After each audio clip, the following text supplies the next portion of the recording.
In this video, I will show you a little bit about how to think about the composition in your photographs from the standpoint of line and perspective. I think we all know what the word perspective means.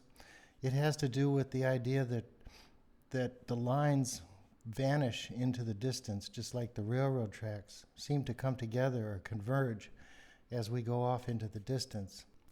The idea that there are vanishing points where these lines come together gives us a sense of depth, and it also gives us a sense of connection to the way that the various components of an image relate to each other. So I'm going to use some examples from the images of the day that we've been running this summer in the class. I'm going to start with Logan's photo here, the black and white photo.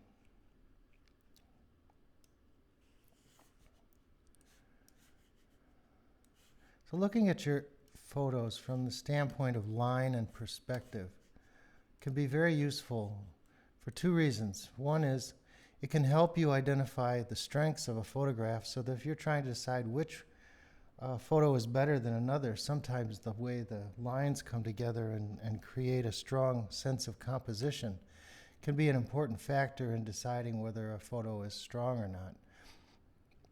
If you look at this photo, you'll see that there's some very strong lines that run very much like the lines in perspective, drawing the eye into the photograph, towards the main subjects, the three people in this photograph. There's some very prominent lines in this photograph. There's also some very interesting secondary lines. There's a line that runs down this tree line here that pulls the eye back towards the center as well. And then there's this kind of contrary line that runs along the railing here that draws the eye straight towards that character in the foreground. So there's a lot of use of lines in this photograph that give this photograph a compositional structure that makes it strong. It draws the eye in through elements in the foreground like the Jeep and the railing on the bridge that pull the eye in towards the main part of the photo, what the photographer wants us to see. And then there are secondary lines that bring the eye back when we start looking at other things. They keep pulling us back to the main part of the photo. So lines is a very important part of the structure of this photo. This is another one of Logan's photos that's very similar. It has a strong sense of perspective and line. The lines running down the street.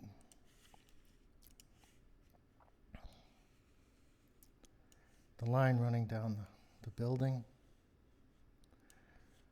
There's a nice tree line here. It pulls our eye in.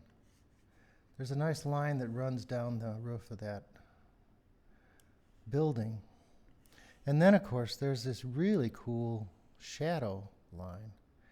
It's one of the reasons why if you have the opportunity, taking photos early in the morning or late in the evening with long shadows can be very effective. Again, very strong lines pulling the eye into the main subjects in this photograph. Lines and perspective are, again, a very important part of the composition of this photograph. And they really work, including that great shadow line.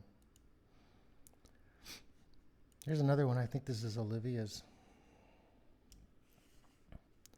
which is a little bit different, but you can see how much it also has very strong lines. One of the things in street photography where you're taking photos on the street itself can be a very readily available component for your line structure.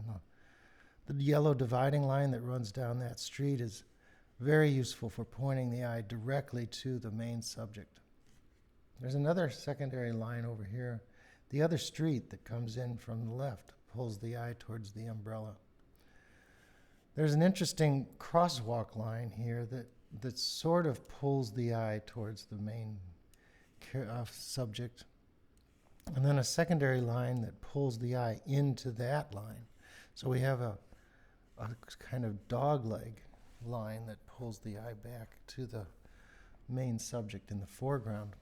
There's another line that I really like a lot, which is up here between the street light and the stoplight pole that pulls the eye straight down towards the umbrella. So this is a bit different in terms of the perspective shape. This goes back to the double vanishing point structure, where you have two lines receding into the left and right. You see it here, something like that. It's a little bit different structure. The two lines are receding off to the left outside the frame and off to the right outside the frame. But there are very important lines pulling us towards the foreground subject in this photo too.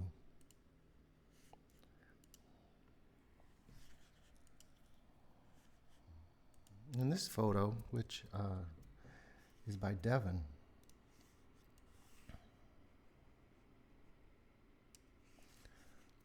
this portrait is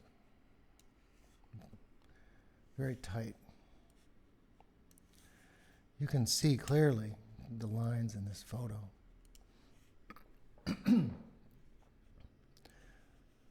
The chair rail draws us right to the subject's face. But the other thing that I like is the line of the arm and the line of the eye looking out the window and actually kind of coming together like that. Makes this a very powerful, very thoughtful photo. The main subject, the portrait figure, gives the impression of thinking about something in the distance, which can be very contemplative. And the lines help us with that.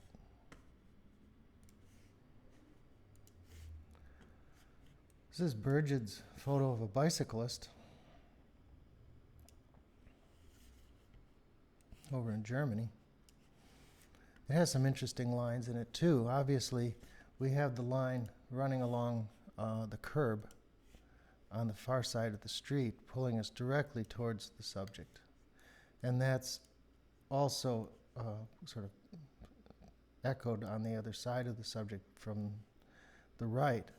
But there are some very strong straight down lines, the posts and the shape of the building here, that are very powerful and very direct, pulling the eye straight down to the subject. There's a less important but also useful line down here with the markers on the street that pull our eye towards the bicycle and then up to the woman.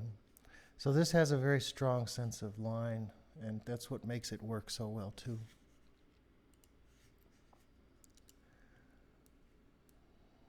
This photo by Dave is another example of a strong line structure, but not really based on perspective. You can see the lines clearly. The shapes of the window frames pull our eye straight towards the main character.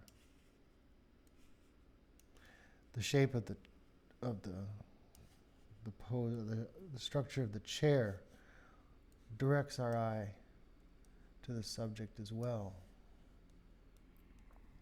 But there are also some other lines involved in the reflection in the window. There's a line here on the balcony of the building across the street that points us straight to the face of the subject, and over here the same thing.